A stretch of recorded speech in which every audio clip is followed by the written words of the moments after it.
2, 1. Olá, meu Distrito Federal, olá, Brasil. Outubro é rosa. E nós estamos aqui para falar do Outubro Rosa. O meu mandato trabalha com essas datas simbólicas, essas datas muito significativas. O Maio Laranja, Setembro Amarelo, e a gente também trabalha com Outubro Rosa. E outubro nunca foi tão rosa para mim como este ano. Este ano eu passei por um diagnóstico e eu precisei cuidar de mim como nunca tinha cuidado antes. E por conta disso, por tudo que eu passei este ano, e eu estou bem, estou muito bem.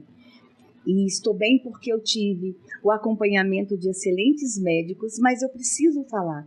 Vocês sabem que eu sou uma mulher de fé. Eu também tive uma experiência de fé este ano por conta de uma possibilidade de um câncer de mama. Eu estou bem. E eu quero compartilhar com vocês a minha alegria, mas também, por meio do meu mandato, eu quero ir além de fazer uma campanha de conscientização, além de trabalhar o tema como eu trabalho os demais temas, eu quero ir além este mês. E neste momento eu estou reunindo amigas de grande valor, amigas muito importantes para mim, importantes para o nosso Distrito Federal, para a gente falar sobre o Outubro Rosa. Todos vocês sabem que o meu mandato lançou uma campanha chamada Se Ligue Irmã. Essa campanha é para a gente falar com a mulher lá na igreja, a mulher cristã. A mulher cristã, evangélica, católica, espírita, mas nós estamos focando muito na igreja evangélica e nós queremos falar com mulheres sobre cuidado, sobre direitos, sobre violência. E a gente está dentro da campanha também falando sobre a prevenção do câncer de mama. E o programa, a campanha Se Ligue Irmã, começou no Distrito Federal, mas está indo para todo o Brasil. Só que, paralelo, a nossa campanha, a Arquidiocese aqui de Brasília lançou também uma campanha chamada Maria Não Temas. Então, agora a gente tem uma campanha dentro da igreja evangélica e uma campanha dentro da igreja católica. E nós estamos nos conversando, as duas campanhas estão se conversando. Nós queremos falar com a mulher cristã do Distrito Federal, a mulher cristã do Brasil. E dentro da campanha, e esse é um dos motivos que nós estamos aqui hoje, nós estamos lançando um e-book, Outubro Rosa com a Rainha Esther. Este material vai ser disponibilizado para todas as mulheres que têm interesse. É uma abordagem sobre o cuidado da mulher, a prevenção do câncer, à luz da Bíblia. Para você, foi feito com muito carinho. E nós vamos falar sobre o material, mas vamos falar também sobre a prevenção do câncer de mama. E trago para essa conversa aqui as minhas amigas queridas, a pastora Cíntia, que foi a organizadora deste material. A pastora Cíntia trabalha comigo e é a coordenadora nacional da campanha Se Ligue Irmã. E trago para este bate-papo, esse chá, também a médica mais amada de Brasília. Brasil, quem não conhece a doutora Lucy vai ter a oportunidade de conhecer essa mulher que nos inspira, que nos ensina muito, e uma mulher que faz um trabalho incrível na prevenção do câncer, mas também no tratamento. Milhares de mulheres já foram cuidadas pelo trabalho da doutora Lucy. Trago a nossa querida Filó Dias. Filó, uma paciente, uma sobrevivente e que fez da sua história uma luta. Filó é essa mulher que anda nas comunidades, nos bairros, nas igrejas, falando da prevenção sob a perspectiva de uma paciente. E ela tem um trabalho social lindo, inclusive para cuidar de mulheres que tiveram que retirar as mamas. Vocês vão conhecer. E trago a minha querida ex-ministra da Mulher, da Família e dos Direitos Humanos, Cristiane Brito. E a Cristiane Brito vai falar nesse nosso chá aqui sobre o direito da mulher paciente com câncer. Então, olha, vai ser um bate-papo regado por um chá maravilhoso. O meu mandato inova essa conversa, uma conversa técnica, mas a gente quer trazer muita ternura, muito carinho para este momento. É isso, Cíntia? É isso mesmo, gente. É coisa de mulher, né? A gente fala de coisa séria, a gente fala daquilo que toca o coração, mas a gente também tem a leveza e a sororidade. Nós estamos aqui juntas para poder levar informação, trazer a prevenção e quebrar alguns paradigmas também, né, senadora? Exato, exato. E a Cíntia organizou o material, eu queria que a Cíntia falasse sobre o material, sobre a forma como isso foi construído, concebido e como vai chegar lá na ponta. Quem quiser o material, como é que faz, Cíntia? Primeira coisa que tem que fazer, corre lá agora, no link que está na bios do Se Liga Irmã, _oficial, e faz o seu cadastro. Assim que a gente acabar aqui a live, nós vamos enviar para todos vocês o download gratuito desse guia de autocuidado, de prevenção, sobre uma abordagem sistêmica, integrativa. Nós somos um todo, né, gente? Aqui todas somos cristãs, você que está aí do outro lado, eu sei que você acredita em Deus, você sabe, Deus é trino em tudo que ele faz. Então somos corpo, alma e espírito. E não dá para tratar as coisas em separado. E eu quero conversar com vocês, nós queremos aqui trazer essas informações, especialmente a doutora Lucy, né? Porque existe uma conversa, existem estudos que falam, que fazem essa correlação dos sentimentos, das emoções mal resolvidas com câncer. E eu queria saber, doutora Lucy, da senhora, em primeiro lugar, quando nós vamos mostrar esse currículo maravilhoso, conversar sobre tanatologia. Você sabe o que é tanatologia? Anota aí, tá? Qual a relação, doutora Lucy, entre o câncer e essas emoções não resolvidas, represadas, ansiedade, depressão, o mal do século, né? Conta pra gente. Como é que a coisa acontece de fato? Em primeiro lugar, bom dia a todos. Agradeço o honroso convite. E eu queria dizer que realmente não tem um câncer que esteja mais relacionado com a parte emocional do que o câncer de mama. Nós sabemos que já existem trabalhos científicos que provam que a depressão psicológica causa a depressão imunológica, né? Então, a baixa imunidade. E quando abaixa a nossa imunidade, né, nós ficamos suscetíveis a uma série de doenças, né? Doenças infecciosas, né? Bacterianas, virais e também ao câncer.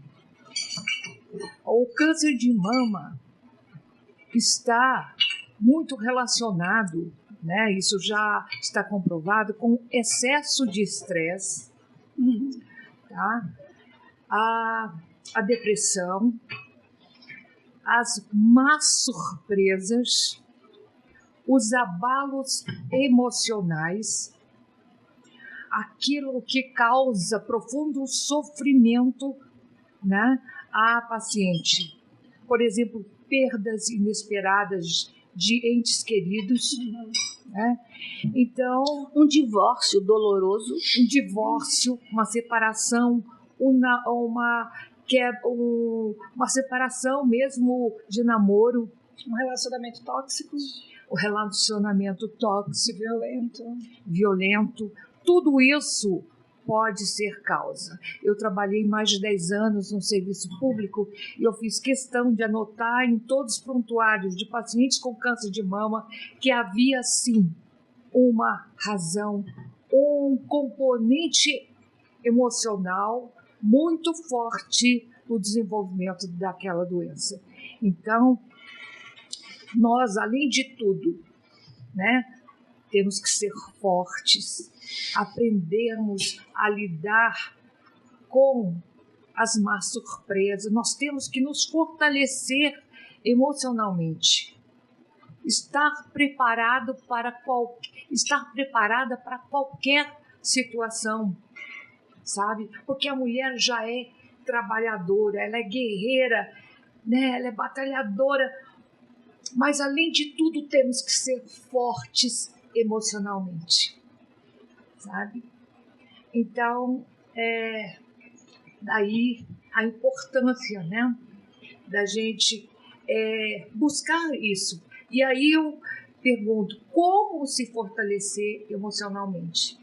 E a minha resposta é sempre a mesma.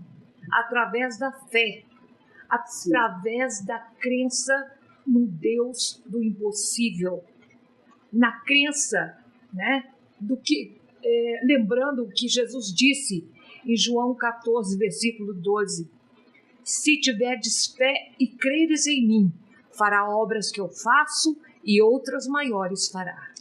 Então, nós temos que nos fortalecer na fé, né? Eu digo que eu tenho uma fé inabalável. Eu acho que mesmo em qualquer situação apavorante, né? Eu acho que Deus está cuidando de tudo e que no fim vai dar tudo certo. Então, a gente busca essa força, porque o Deus que nós temos hoje, não pense que o nosso Deus é menos poderoso que o Deus da época de Jesus. Ele é o mesmo e continua trabalhando. E o que mais nos conforta é a palavra de Jesus, que diz que as graças não chegam só por merecimento, porque somos pecadores, sim, né? Não somos merecedores, mas ele diz que não é só por merecimento, mas pela infinita misericórdia. Então Deus tem dó da gente, ele nos conhece nosso coração. Então daí nós temos que ser fortes, vamos acreditar que em qualquer situação nós temos um Deus todo-poderoso. Gente, ó, vocês viram, nós estamos com uma das maiores cientistas de Brasília na área da oncologia, e ela está falando de fé. Então, doutora, ciência e fé pode caminhar junto? Devem, sempre. Sempre. As minhas primeiras consultas, principalmente, elas são demoradas, porque eu preciso falar de Deus, eu preciso falar de Jesus, eu preciso que aquela paciente saia do consultório respirando melhor, acreditando que existe um tratamento físico, mas que ela pode ser cuidada também da mente e também espiritualmente. E através da fé, nós chegamos lá. Gente, ó, doutora Lucy, ela é oncoloclínica, clínica médica, graduada em medicina pela Universidade de Brasília, e também especialista em tanatologia pela Universidade da Paz. A doutora Lucy foi preceptora de oncologia clínica aqui do Hospital de Base do Distrito Federal. Trabalhou mais de 10 anos no SUS, por 23 anos trabalhou no Hospital Santa Lúcia, aqui no Distrito Federal. É fundadora de uma instituição, a Bacluz, que desde 98 trabalha com os pacientes com câncer. Aí já não é mais nem só a prevenção, mas o paciente, a reabilitação, o cuidado. É membro efetivo da Sociedade Brasileira de Oncologia Clínica, membro da Sociedade Brasileira de Cancerologia, membro da Sociedade Brasileira de Psico-Oncologia e membro da Sociedade Brasileira de Tanologia. Doutora, o que é a tanologia? Tanatologia. Antes disso, o nome é bonito. Tanatologia. Tanatologia é a especialidade que cuida do processo, de todo o processo de preparo para a morte, né?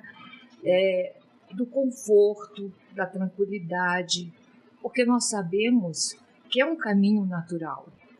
Todos nós nascemos e um dia vamos partir. E quando o paciente não tem mais expectativas de cura física, nós precisamos cuidar da saúde mental, da saúde emocional, do preparo para que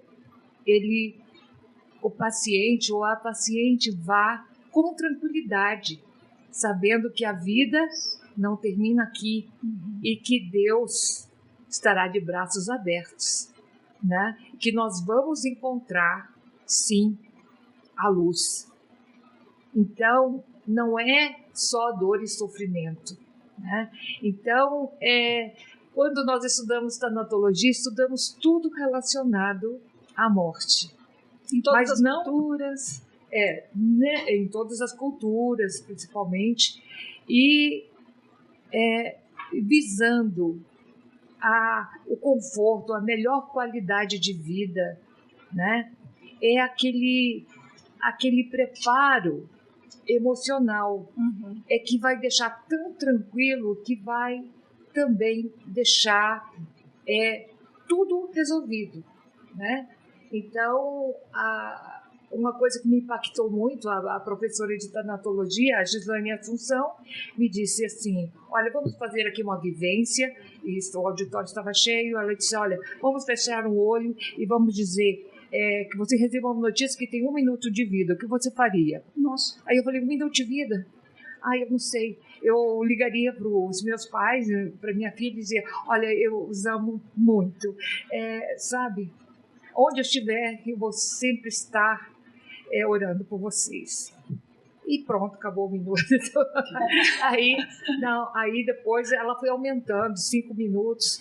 Eu falei, 5 minutos, né? Dá para mim fazer pelo menos uma ligação, né? E tal. E depois foi dando 1 hora, 1 semana, 1 mês, 1 ano.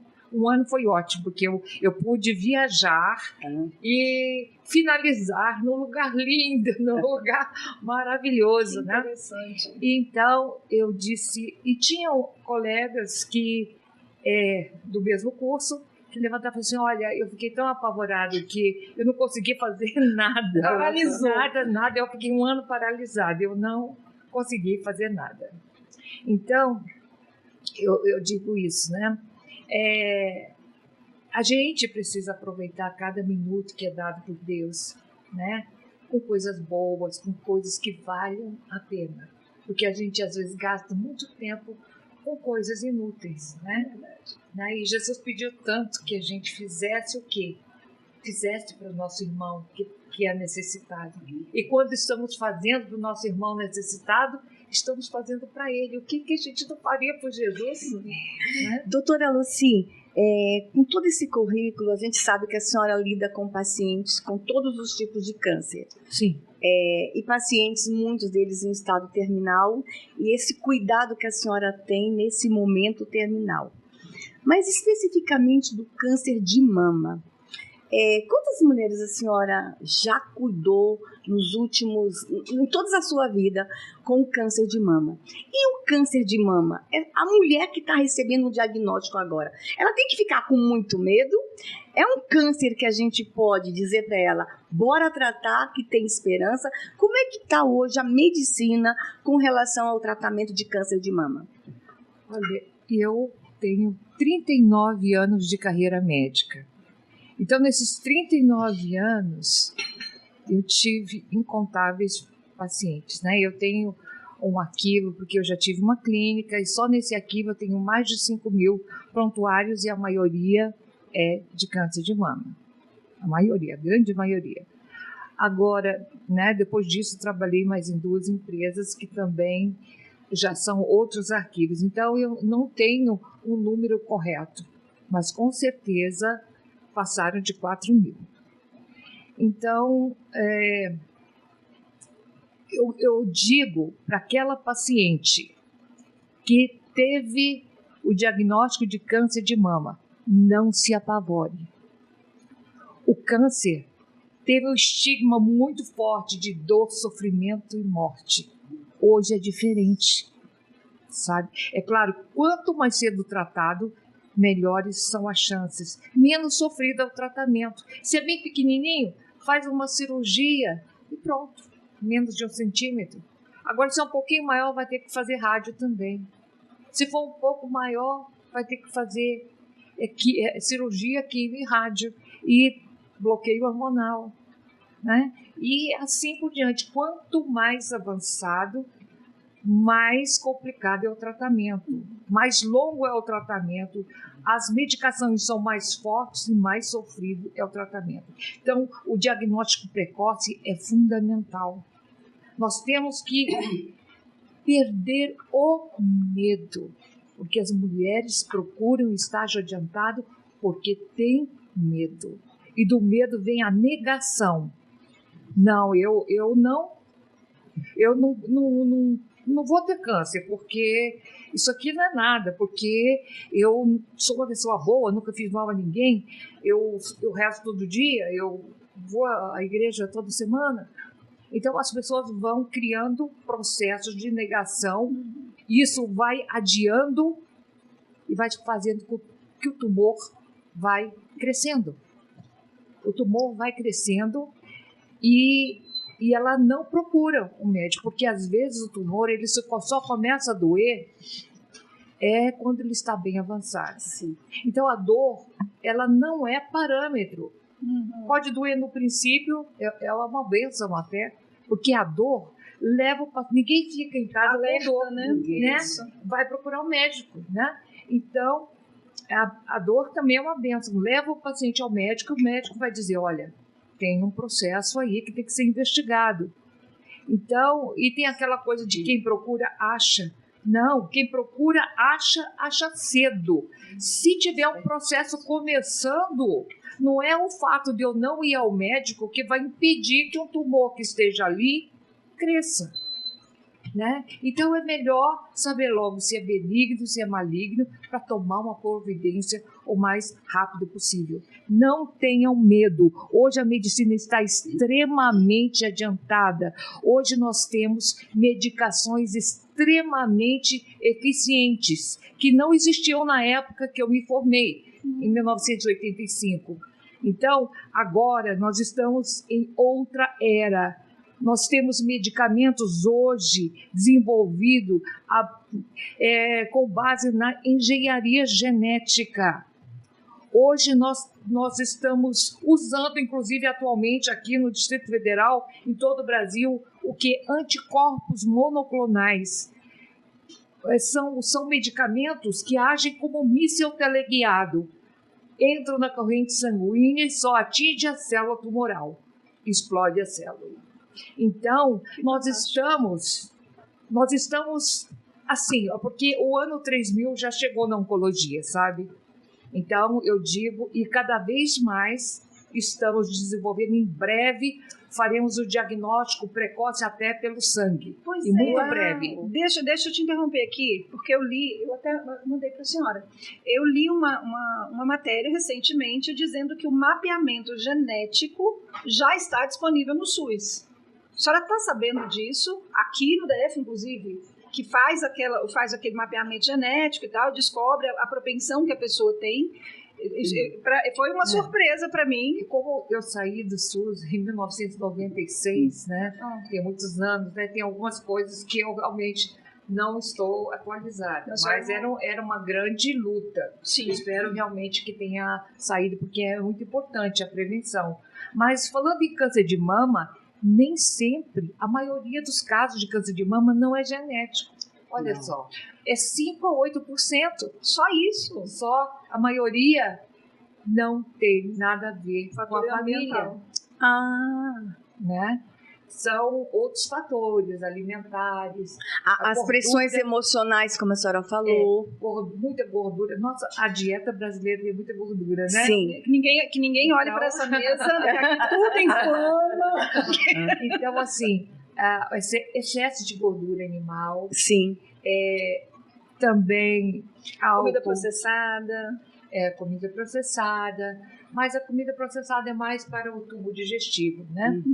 Então, o que realmente está... Então, a falta de exercícios físicos regulares, muita obesidade. Então, o que o Ministério recomenda, o Ministério da Saúde recomenda, que as pessoas que querem se prevenir contra o câncer façam exercícios regulares, melhore a alimentação e combata a obesidade. O sedentarismo. O sedentarismo, porque na gordura também se retém muito hormônio, né? E 80% dos tumores da mama são receptores hormonais positivos, ou seja, o hormônio pode ativar, né? Então, é importante não perder a esperança. Hoje nós tratamos tumores metastáticos com sucesso. Então, eu já vi pessoas com metástase que estão bem. Que quando a gente ouvia essa palavra no passado, a gente achava que era sentença morte, de né? morte. Então, eu já vi pessoas em estado extremamente avançado e que estão bem hoje. Sim. Então, a gente pode dizer para as pessoas que estão do outro lado, que receberam diagnóstico, que mantenham a esperança, que a Sim. medicina avançou, que a ciência avançou. Isso mesmo. E procure o médico o quanto antes, sabe? É ele que vai dizer se é maligno ou não e, se for, tomar as devidas providências. Doutora Lucy, com que idade a mulher deve começar a fazer uma mamografia, procurar um médico para fazer uma mamografia? Essa é uma pergunta muito importante, porque a mamografia é uma foto da mama. Sim. Quando a pessoa está menstruando, nós temos muitos hormônios e fazem as glândulas mamárias ficarem muito densas. Então, o que acontece? Se eu não estiver na menopausa, a minha mamografia não vai ter muito valor, porque vai aparecer uma nuvem branca densa, e eu não sei se no meio dessa nuvem branca densa vai ter algum nódulo ou não. E necessariamente precisa completar com uma ecografia. A ecografia é como se fosse uma palpação no escuro. Aqui é mais molinho, aqui é mais duro, aqui tem um cisto, quer dizer, uma bolinha cheia de líquido e tal. Então, eu recomendo que a mamografia seja feita após os 50 anos. Mas eu sempre digo, existem as exceções. Se a paciente está com um nódulo suspeito, já é diferente. Sim. Já aí não é rastreamento. Aí ela deve fazer mamografia e deve fazer ecografia. Sim. Certo? E dá para perfeitamente ver se o tumor é suspeito ou não. Né? Existem coisas que só aparecem na mamografia, por exemplo, microcalcificações agrupadas. É como se fosse uma pitatinha de sal, um monte de pontinhos brancos juntos. Né? Ou então, uma mama que é toda cinza e parece ali no meio uma bolinha branca. Sim. Cheia de perninhas e tal. Então, aí é uma lesão suspeita, né? Então, as imagens ajudam bastante, né? E essas são as principais. E o autoexame, doutora? O autoexame... Com que idade a mulher tem que começar a se tocar? Assim que começa a menstruar. Então, a adolescente precisa ter esse cuidado? Precisa. A paciente mais jovem que eu tive com câncer de mama, né, tinha 17 anos. Olha. 17 anos. E já tinha um tumor avançado. Doutora Lucy, nós aprovamos no Senado, eu quero falar para o Brasil agora, há 2 semanas atrás, o Outubrinho Rosa. Nós já temos o Outubro Rosa, agora nós vamos ter uma lei de Outubrinho Rosa. Qual é a intenção? Porque o Ministério da Saúde e as Secretarias de Saúde dos estados e municípios comecem a falar de câncer de mama com adolescentes. Então, a senhora traz aqui um dado. A senhora já teve uma paciente com 17 anos de idade. Sim. Então, olha, e qual é a intenção da campanha? O que nós temos visto, doutora Lucy? As adolescentes estão fazendo uso exagerado de hormônios. As adolescentes estão querendo ficar com o corpo bombado. Estão usando hormônios clandestinos por meio de suplementos que a gente não conhece a origem. Nós estamos vendo adolescentes fazerem um uso abusivo de anticoncepcional. Temos, inclusive, muitas denúncias no Brasil, doutora, de adolescentes usando a pílula do dia seguinte, toda semana, todo dia. Tem uma relação com a pílula do dia seguinte. E a gente sabe que a pílula do dia seguinte, ela é uma bomba hormonal. Ela é para ser usada num caso extremo. Então, a gente falar com esses adolescentes para atividade física, o cuidado com o exagero com os remédios anticoncepcional e esses hormônios para ficarem com o corpo bombado. A senhora acha que é uma decisão assertiva falar cada vez mais cedo de câncer de mama? Sim, porque agora, cada vez mais estamos tendo pacientes mais jovens com câncer de mama. Então, pacientes com 20 e poucos anos, com 18, 19 anos. Aqui eu tive mais jovem, né? E, graças a Deus ela está bem. ela fazia o ensino médio naquela época e agora já é advogada, ela é uma promotora, então ela está e ela continua se cuidando.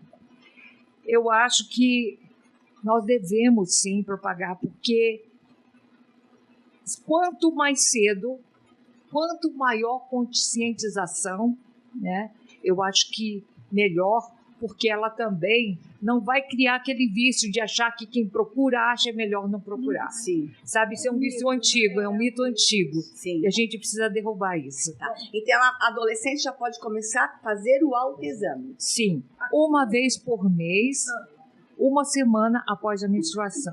Então aqui, uma informação importante. Tem que ser uma semana após a menstruação se tocar. É porque antes da menstruação, a mama fica dolorida. Sim. Ela fica inchada e é difícil examinar, porque Sim. dói, Sim. né? É normal, porque é a ação dos hormônios. Sim. Né?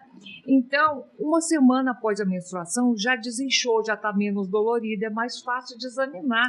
E quem não menstrua porque tirou só o útero, tem que prestar atenção, porque os hormônios, o ovário continua funcionando. Então, tem que lembrar da época que menstruava, contar uma semana. E quem já está na menopausa pode escolher qualquer dia. Certo. Né? Mas aí, eu digo assim, que o autoexame é fundamental, porque você vai no médico uma vez por ano, uma vez a cada 6 meses, mas você está com você todos os dias. Sim. A maioria dos cânceres são descobertos pelas pacientes. Então, o autoexame é muito importante.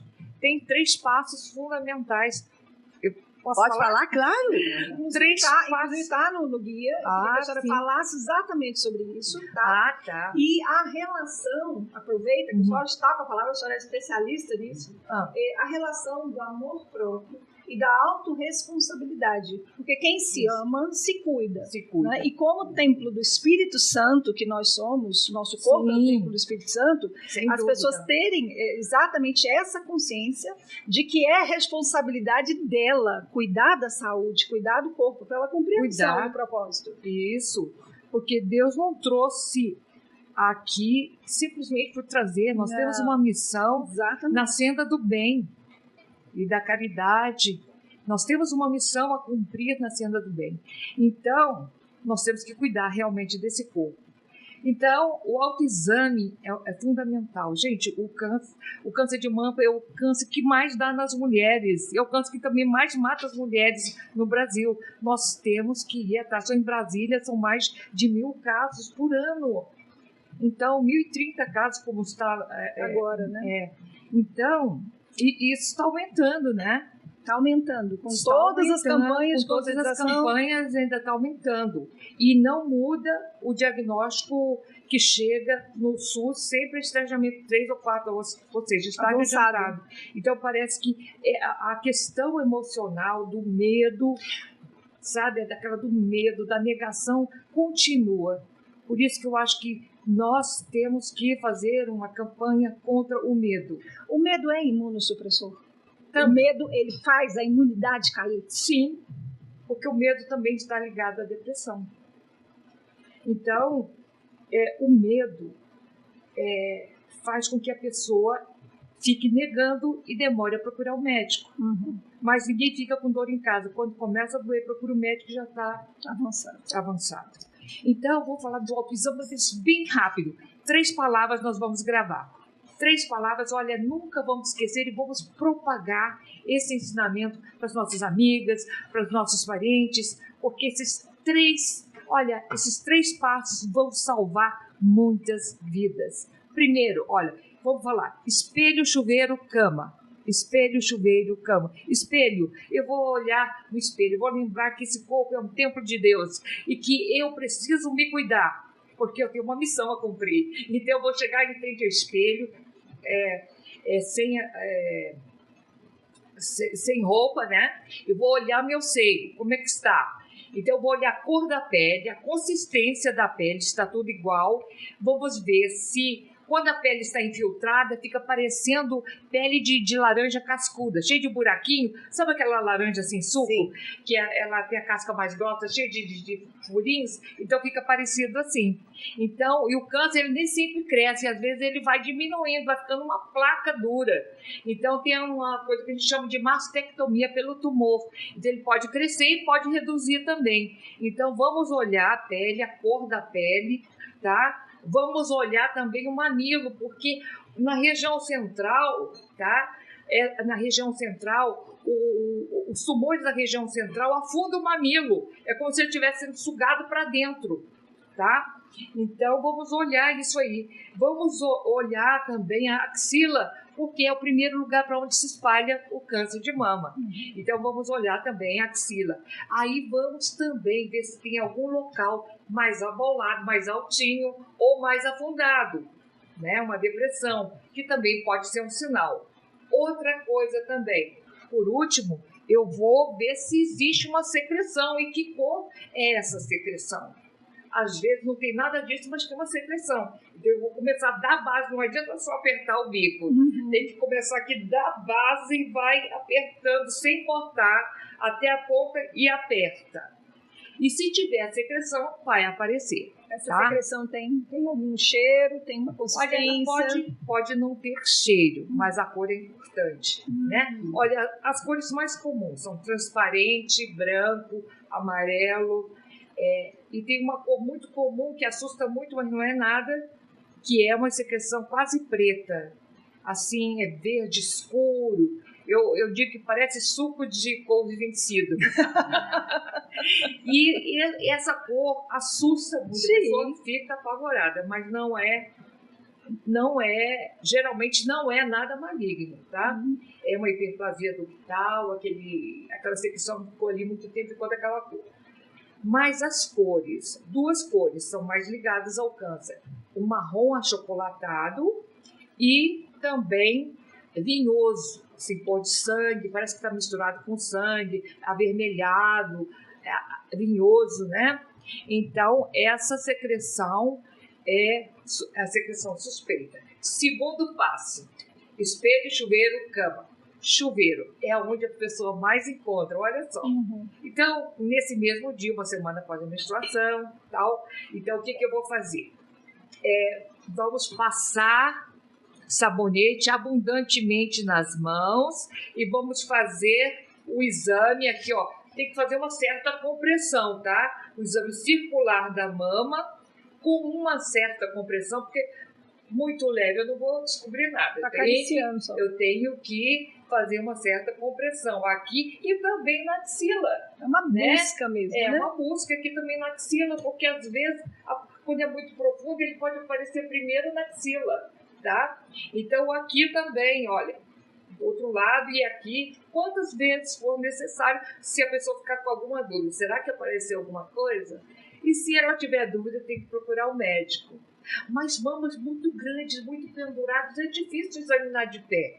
Mas da terceira não escapa. Então, espelho, chuveiro, cama. Então, eu vou pegar deitada no mesmo dia, eu vou pegar uma das mãos e colocar na minha nuca sem travesseiro, vou deitar na cama e quando eu faço isso, olha, a mama se espalha toda, né? A mama que é pequena, ela quase que desaparece, é uma beleza para examinar. Ou então aquela mama que é grande, né? Mesmo aquelas que são muito penduradas, elas ficam molinhas, fácil de examinar. E aqui o exame é diferente, ó. Eu vou trocando os dedinhos, eu vou dedilhando toda a superfície da mama aqui, ó, devagarinho, eu vou dedilhando até no meio aqui, eu vou dedilhando toda a superfície, lembrando que a mama vem até aqui em cima, tá? Vamos ver aqui, muita gente tem mama axilar, sabe aquela coisinha que sobra aqui dos lados?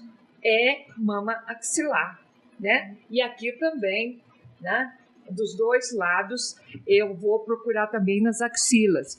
Nesse último exame, é possível encontrar um tumor até do tamanho de um grão de arroz, quando as chances de cura são certas. Deixa eu fazer uma pergunta aqui, Filó. Como foi que você descobriu que você estava com câncer? Conta para nós aqui. Depois de toda essa aula que a doutora Lucy deu aqui pra gente... Foi no autoexame. Foi no autoexame. Foi. Fui no banheiro, não senti nada, no chuveiro, né? Em frente ao espelho também nada. Mas deitada, eu fui apalpando, né? Dedilhando, né? Como a doutora falou. Dedilhando e nada. E você já fazia isso há quanto minutos. tempo? Sempre fez? Quando que você aprendeu? Como é que foi isso? Quando eu aprendi. Eu tinha aquela curiosidade de estar mexendo nas minhas mãos. Virou né? um hábito, se tornou um hábito. Se tornou um hábito. Logo, 10 dias da minha menstruação, eu tinha aquela curiosidade de fazer isso. Né? E nesse aqui, onde eu tenho câncer, ele era muito minúsculo. E você sentiu? sentiu? Eu sentia. Mas no que eu realmente... A pressão que ela fiz falou? muita pressão, eu sentia dor. Que idade você tinha e como foi seu tratamento? Foi 49 anos. O meu tratamento foi, eu fui ao médico, pedi uma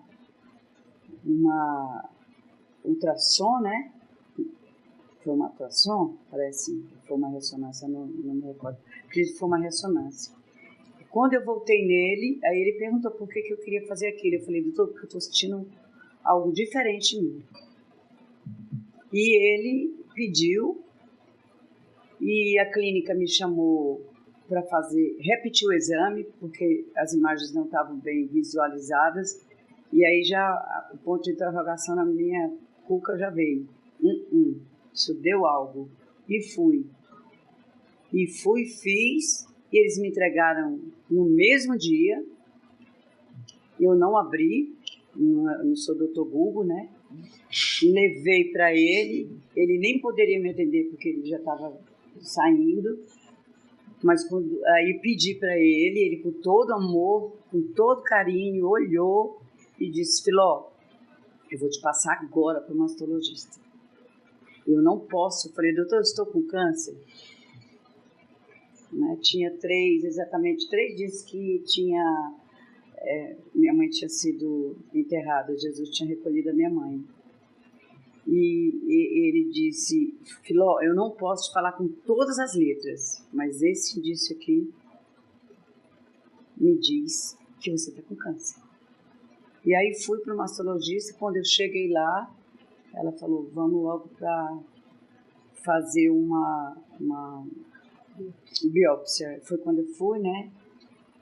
Ela falou, procura logo um oncologista, tudo. Foi quando eu fui, eu ouvia muito falar da doutora Lucy. E eu olhava aquela mulher passando uma Anchieta muito maquiada, achava muito linda, que eu sempre gostei de me maquiar. Eu gostava. E queria marcar com ela, só que ela não tinha vaga. Ela só tinha vaga para o próximo mês. Ela é muito procurada. Aí me passou para a doutora Valquíria. Eu disse, será que não tem um jeitinho de você transferir uma paciente sua? Vamos trocar? Vamos trocar. Ela falou, não tem, porque já estão como acompanhamento, né? O que aconteceu? Foi muito rápido, já foi feita a punção, e nisso que foi feita a punção vieram as dores, e aquele grãozinho menor que um grão de arroz, ele virou como se fosse um ovo. Foi uma coisa assim. Em quanto tempo? Fiz a punção sexta-feira. Quando foi na quinta-feira, o negócio já estava enorme. Poxa, uma pipoca? Você descobriu então na hora certa? Na hora certa. Aliás, talvez até se eu tivesse futucado mais um ano atrás, sim, eu não teria nem retirado a mama. Sim. Mas porque quando eles foram ver, eu incito, né? Mas quando foram novamente, tudo deu invasor. Sim. E para surpresa de todos nós, né? Minha não, que eu recebi, graças a Deus, com muita naturalidade. Como se eu tivesse, de verdade, sensacionalismo, sem nada, viu, mulheres que estão me ouvindo? Olha que coisa.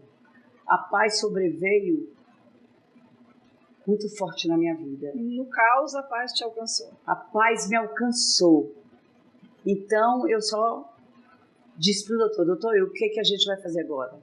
Tira a mama, coloca a mama, quantos anos de vida eu tenho, porque nós vamos conversar aqui, o senhor é um cientista, é um médico, tem o seu limite, até onde Deus quer. Daqui, quando eu sair, eu vou conversar com quem me trouxe. Trouxe quem pode, leva quem pode. Quantos anos de vida eu tenho? Ele falou, não é assim não. E aí, quando foi para fazer logo a cirurgia, foi tudo muito rápido. Cintilografia, foi assim, muito rápido. E o que não era para ter acontecido, e aconteceu, eu não ia perder o mamilo, né? Mas estava nos ductos, quando tirou estava. Então, foi uma cirurgia radical, foi assim, bem, assim, para que todos falam assim, avassaladora, para mim não foi. Eu já era linda e fiquei mais linda sem peito. Gente, é isso. Eu acho lindo falar dessa história. Por que a gente trouxe Filó? Por causa da alegria dela.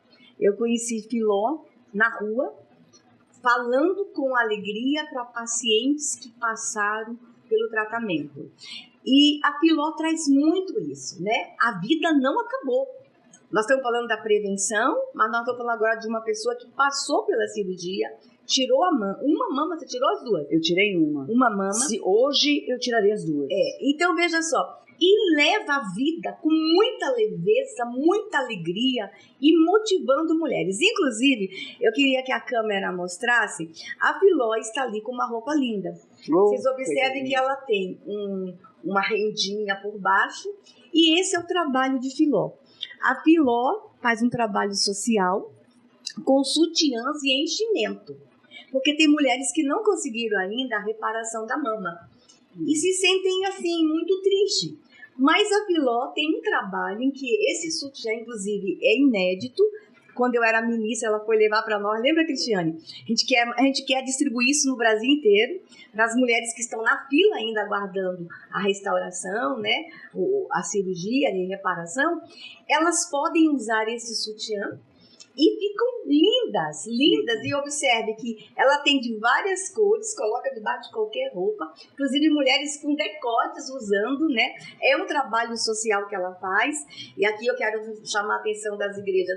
Bora fazer mutirão para fazer os sutiãs de enchimento para as mulheres da cidade que estão aguardando as cirurgias reparadoras. E tem algumas mulheres que não querem reparar, né, doutora? Tirou a mama, quer viver do mesmo jeito, tocar a vida. Mas aqui, ó, esteticamente, a Filó tem esse trabalho. Filó, e fala uma palavra de alegria e esperança para essas mulheres que estão lá do outro lado. Fala, Filó.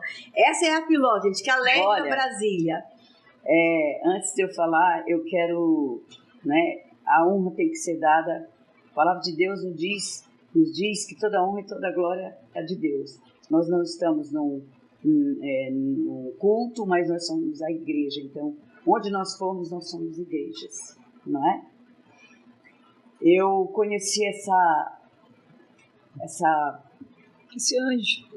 anjo, essa mulher bonita por fora e linda mais ainda. O dia que eu conheci, que ela abriu a porta da BAC para mim, no Hospital Taguatinga, eu fui levar o meu pai que estava doente. E eu disse que eu tinha muita vontade de conhecer a doutora Lucy. Falei para uma das moças que estava lá como funcionava aquele trabalho. E as moças me disseram, ela falou, ela estava escrevendo que ela ia comprar umas xícaras. A minha mente me falhou da Covid. E aí ela levantou os olhos e disse, a doutora Lucy sou eu. Eu falei, posso entrar? Ela disse, pode. E aquela porta da BAC foi aberta para mim. E ali, quando eu disse para ela, né, que eu tinha sonhado com essa mulher aqui me visitando no Santa Luzia, e eu já estava com bactéria hospitalar, viu, doutora? Viu, doutora? E doutora também, por que não? Somos todas doutoras na arte de que sabemos fazer muito bem. E ela me disse, ela me propôs, ela ficou encantada. E ali atrás da porta eu mostrei para ela. Ela me disse, ela não mediu as palavras dela. Eu disse, é uma emoção tão grande segure aí, porque eu preciso chorar nos teus ombros. E as lágrimas dela também foram para os meus. Doutora Lucy, você abriu suas mãos e me ofereceu, que a Damares, a senadora, já sabe disso, todo mundo já sabe. Você me abriu a verba, das primeiras verbas, para que eu fizesse os primeiros sutiãs, me levou na sua instituição para que eu fizesse a oficina de costura, mas quando nós falamos que não estava patenteada, nós recuamos. Por quê? Porque o que eu queria é doar esse sutiã. Só qual é a condição que nós temos? Então, vamos depois resolver tudo isso. Mas você está dentro dessa linda história. Todas vocês. E o que eu quero agora dizer para vocês, mulheres, nós somos pérolas. Mas não são essas pérolas de laboratório. Somos essas pérolas que estão lá no fundo do mar e que se abre a concha. Olhem, a coisa mais linda e mais gratificante é o dom da vida. E eu consegui o dom da vida. Quando eu olho hoje que eu não tenho o peito e que, para quem não vê, para quem não conhece, para homens, talvez até para nossos próprios companheiros, é impactante, para mim não é nada disso. Nós somos lindas de qualquer maneira. Porque quando nós servimos ao Deus, Ele disse que somos a imagem e semelhança dele. Hoje, quando eu me olho, gente, a coisa mais linda, eu vejo que a imagem e semelhança do próprio Cristo está em mim. Hoje o meu Deus, que foi lá para o palco da cruz do Calvário e foi o maior palco de amor, o meu Deus não tem um peito como eu. E não é isso que vai me impedir de lutar por vocês, que querem sim, que tem vergonha sim, que às vezes quando vai ali deitar com seu marido, com seu namorado, precisam colocar um top e fica um baixo, ou colocar um pano, ou que não conseguem, vamos rasgar o verbo. Eu sou igual o nosso presidente, que ele sempre foi meu presidente. Eu quero protocolo. E lá, nas carícias, no rala e rola, as mulheres ficam assim com vergonha. E vejam, constrangida, e se retém do que é mais precioso que Deus deixou para nós, que foi o prazer entre homem e mulher. E eu quero pedir para vocês, tenham coragem. Se precisar, me procurem. Pode me procurar a qualquer hora do dia, da noite. Olha, eu tenho vários sutiãs para doar, eu não me importo que ninguém vai copiar sutiã. Eu quero que vocês sejam felizes. Eu estou tentando vencer um problema agora, eu vou vencer a cápsula do silicone, para surpresa. Essa aqui eu já sabia, a Cristiane não, minha doutora, encapsulou. E eu tenho que tirar essa cápsula, assim, porque ela está criando dor e eu pensava que era gases. Então eu tenho essa opção. Eu tenho esse convênio. Posso fazer isso a qualquer hora. Mas e quem não tem? Que me desculpe o Ministério da Saúde, que me desculpe o presidente da República, senhor Lula. Essas carretas, esses exames, essas consultas de regulação não existem quando a mulher vai para uma carreta dessa e esperar numa fila. Muitas das vezes o telefone toca, o telefone de regulação toca e essa mulher já foi a óbito há muito tempo. Então eu quero deixar essa palavra e esse pedido às autoridades competentes. Por favor, que não seja só no Outubro Rosa. Vamos ver essas mulheres todos os dias. Tem mulher que já está ela mesma cavando a sua própria cova, que já desistiu de ir arrumar sua casa, Se entregou, né? já se entregou, já não tem mais amor próprio, já pede todos os dias. É triste falar, triste, mas vocês vão mudar agora, porque eu estou aqui para lutar junto com vocês e dizer que o câncer tem que você ter coragem, se você for medrosa e se você for triste, porque a palavra de Deus em Provérbios, ela me diz clara. Provérbios 15, 13 diz para nós mulheres, diz para nós meninas de 20 anos, de 17 e para homens também, que o coração alegre formoseia o rosto, mas pela dor o espírito se abate. Vamos para frente, mas vamos lutar mesmo. Vamos. Eu não quero ser deputada, mas se for para ser, eu vou. Eu vou torcer, Muito obrigada. Eu amo todas vocês. Damares, eu não tenho como. Eu tenho e ao mesmo tempo assim foge. Gente, as palavras para te agradecer quando você me olhou, que impediram da gente se encontrar e você sabe disso. Eu fui a última mesa porque eu tinha ido dar comida para minha neta.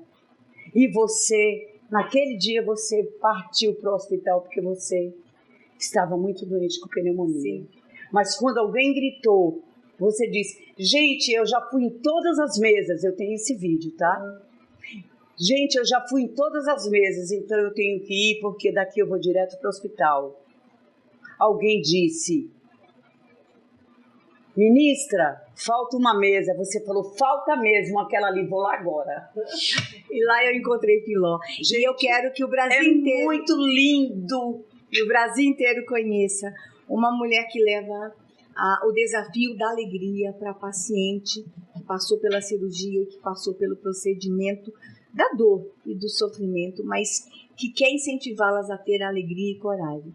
Cristiane Brito, nossa ex-ministra da Mulher, a mulher dos direitos. A mulher com câncer tem direito, a mulher que está em tratamento tem direitos? Tem muitos direitos, senadora. E é muito importante o que foi falado aqui pela doutora, pela senhora e pela Filó, porque agora eu queria até usar o exemplo da Filó, porque muitas mulheres podem estar na situação dela, que chegou ao ginecologista e o ginecologista falou, tem uma imagem aqui suspeita, você precisa fazer tais exames. E essa mulher não tem um plano de saúde. Tem lei para isso? A Filó, graças a Deus, né, tem. Tem lei para isso e tem uma lei que eu queria falar para você. Tem uma lei chamada a Lei dos 30 Dias. O que é a Lei dos 30 Dias? Você que tem a suspeita de um câncer, você tem o direito de até em 30 dias realizar todos os exames necessários.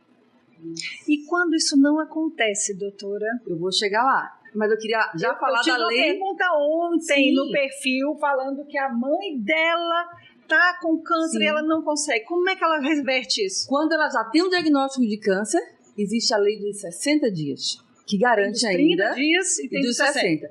30 dias é para saber confirmar o diagnóstico. 60 é para começar o tratamento. Nossa, gente, então... E aí... Eu sei que muita gente vai falar e vai me perguntar o que você acabou de me perguntar. Mas eu conheço alguém que já tem um diagnóstico e está há quase um ano tentando começar um tratamento quimioterápico e não consegue. Essa é a realidade. Essa semana eu fui procurada uma mulher desesperada porque ela já recebeu há 6 meses o diagnóstico, doutora. E ela precisa... O câncer dela de mama é muito raro, é muito severo e há 6 meses ela não consegue começar o tratamento quimioterápico. Aí você tem a legislação. Se a legislação ela não está sendo aplicada, você tem que judicializar. Como faz você vai judicializar colocando quem no polo passivo? Se você não tem plano de saúde, você vai colocar o Estado no polo passivo. Me explica direitinho, como se eu tivesse 5 anos de idade. O que é polo passivo? O que é judicializar? Você vai entrar com processo contra quem?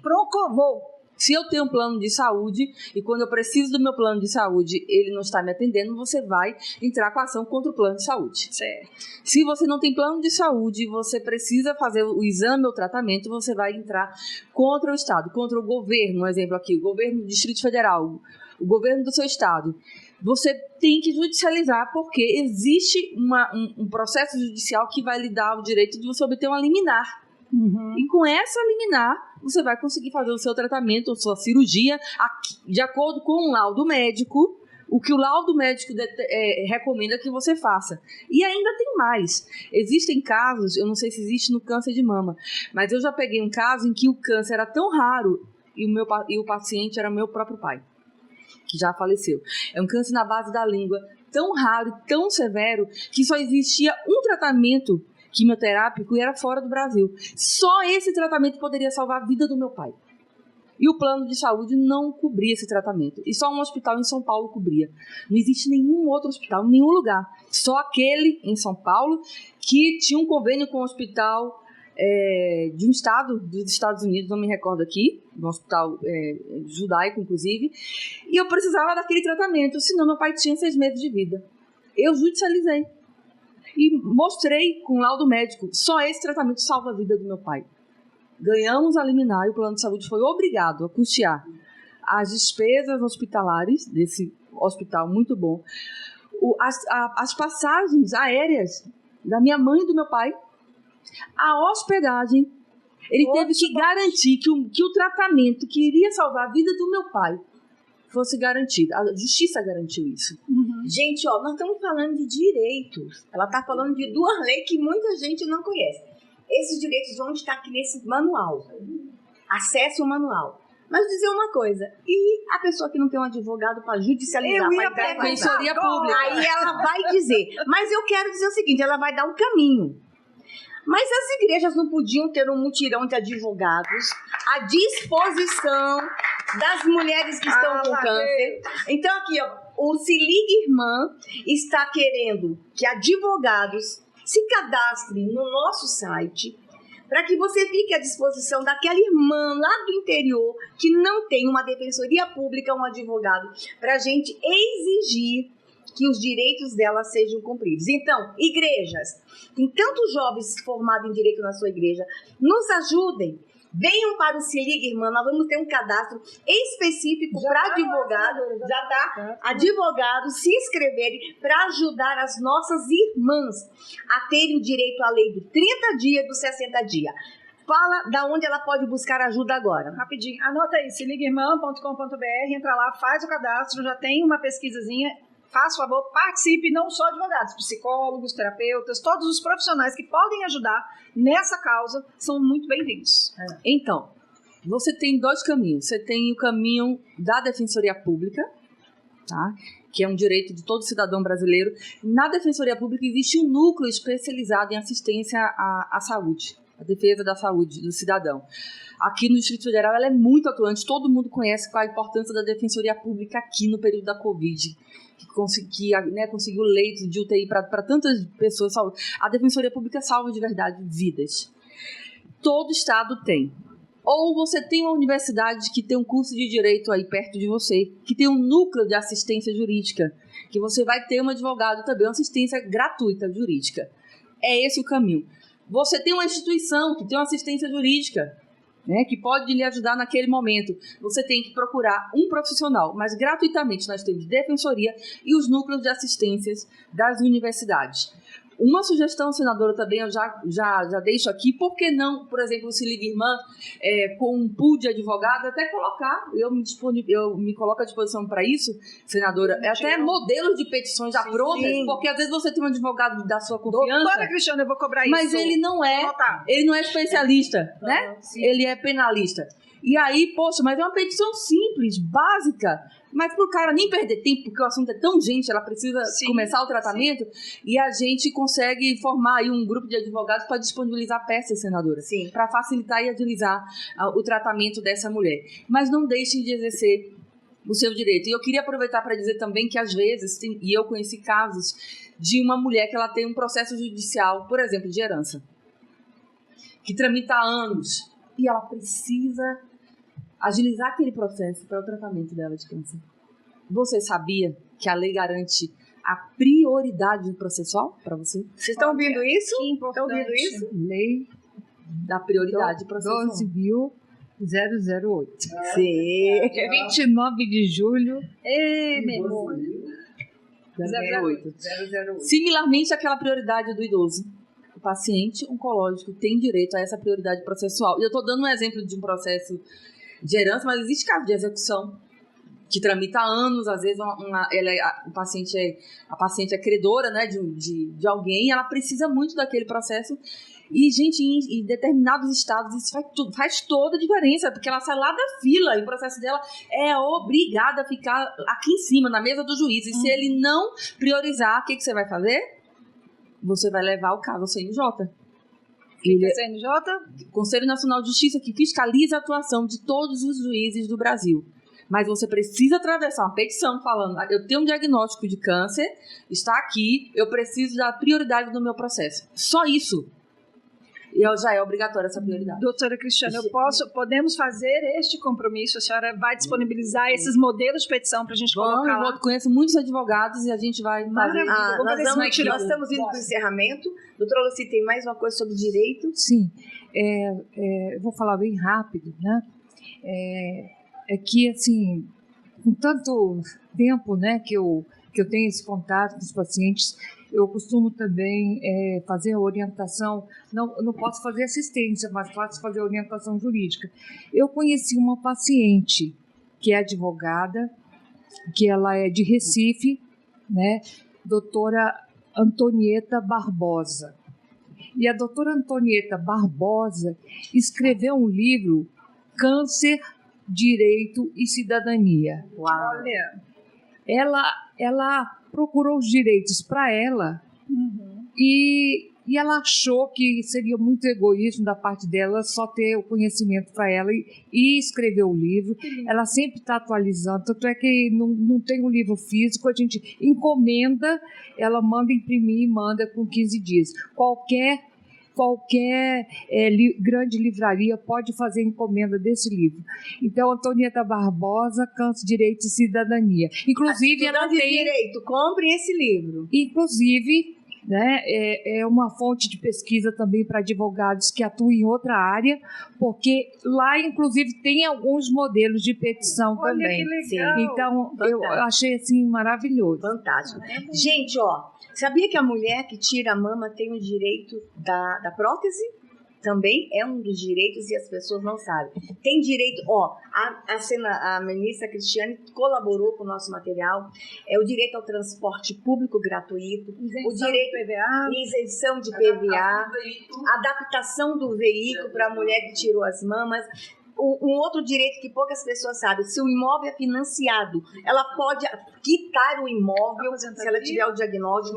Então é o seguinte, aposentadoria. Então é o seguinte, nesse manual aqui, além da gente estar falando do cuidado à luz da Bíblia, a gente fala também dos direitos, alguns dos direitos, e agora a sugestão de mais um livro. Advogados, compre o livro. Nós vamos disponibilizar no nosso site, onde você encontrar o livro, e esse aqui é de graça. O que eu quero sugerir aos padres e pastores.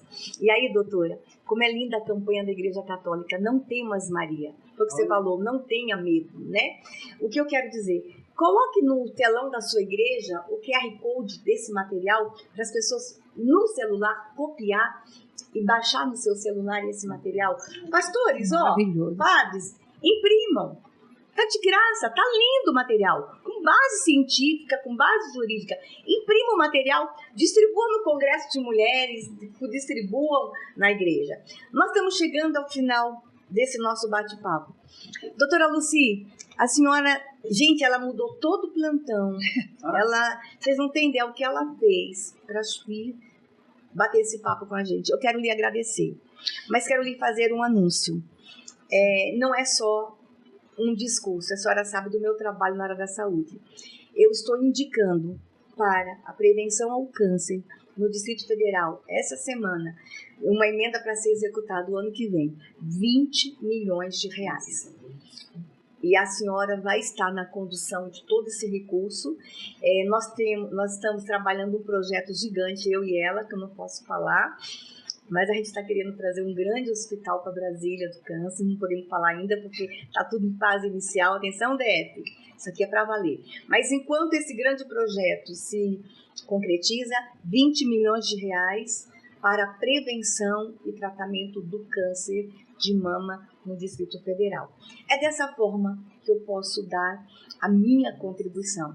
A sua instituição, vamos colocar aqui o link da instituição dela, procure a instituição dela, seja voluntário, ajude a doutora Lucy, ela tem um trabalho médico, mas tem um trabalho da instituição.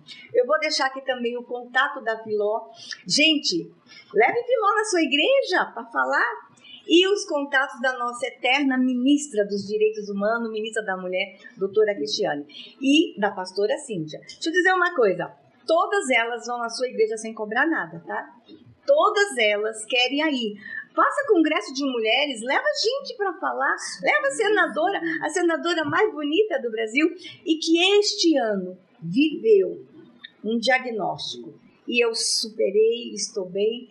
Outubro para mim nunca foi tão rosa como este ano, mas para todas nós aqui, todos os dias são cor de rosa. Obrigada, gente! Deus abençoe vocês!